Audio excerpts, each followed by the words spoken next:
রাত ১২টার সময় পেয়ে গেল আমার খিদে, সাথে সাথেই আমি অর্ডার করে ফেললাম সুইগি থেকে ম্যাকডোনাল্ডসের কিছু কম্বো।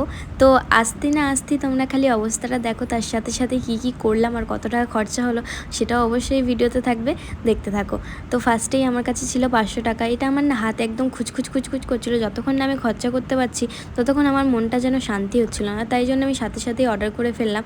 আসতে তো ১ ঘন্টা লাগিয়ে দিয়েছে, তার মধ্যে অবস্থাটা দেখো, মানে প্যাকেজিং, ও মাই গড, এর থেকে ভালো প্যাকেজিং মনে হয় রাস্তার দোকানের লোক দেয়। মানে সব কিছুই ছিঁড়ে গেছিলো বলতে গেলে, প্রায় পুরো কোকটা মানে একদম যেটা ছিল সেটা একদম পড়ে গেছে, আর সব কিছুই বাদবাকি এরকম হয়ে গেছে।